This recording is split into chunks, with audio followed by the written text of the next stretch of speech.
পুরুষের জীবনে এমন একটা সময় আসে যখন তার শরীরে শক্তি থাকে না, পকেটে জোর থাকে না।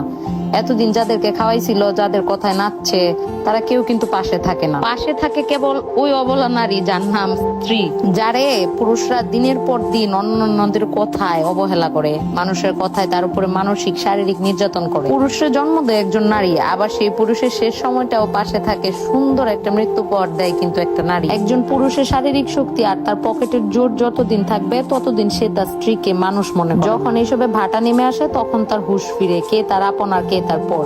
আসলে তখন আর কিছু করার থাকে না। সত্যি বলতে নারীদের কাছে সংসার হয়েছে একটা মায়ের বাঁধন। এখানে ভালো না লাগলেও আঁকড়ায় ধরতে হয়, আর ভালো লাগলেও আঁকড়ায় ধরেই থাকতে হয়। হাজার হাজার সংসার আছে যেটা টিকে আছে শুধুমাত্র সন্তানের মুখের দিকে তাকায়া, যেখানে সন্তানও একটা সময় পর পর হয়ে যায়, কিছুই করার থাকে না, এটা বাস্তবতা। সন্তান ও সন্তানের জীবন নিয়ে ব্যস্ত হয়ে যায়, পড়ে থাকে শুধু ওই অবলা স্ত্রী আর ওই স্বামী। কিন্তু শেষ বয়সে আইসাও পাওয়া না পাওয়ার হিসাব মিলাইতে গিয়ে হিসাব মিলে না। সেই অবহেলিত অযাচিত নারী আপনার শেষ বয়সে এসে বাহুডোরে বেঁধে রাখে কিন্তু আপনাকে বিপদে আপদে সুখে দুঃখে।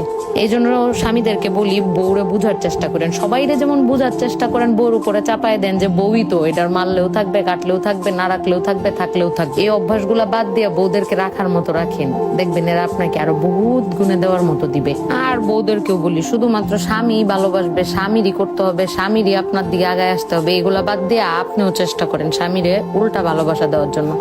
স্বামী যেন অন্যদিকে তাকানোর সময়ই না পায়, সেই সুবিধাগুলো সেই সুযোগগুলো আপনি সৃষ্টি করে দেন, যেন স্বামী সারাক্ষণ শুধু আপনার দিকেই ইনভলভ থাকে। সবসময় মনে রাখবেন, গা ছাড়া ভাব করে থাকবেন না।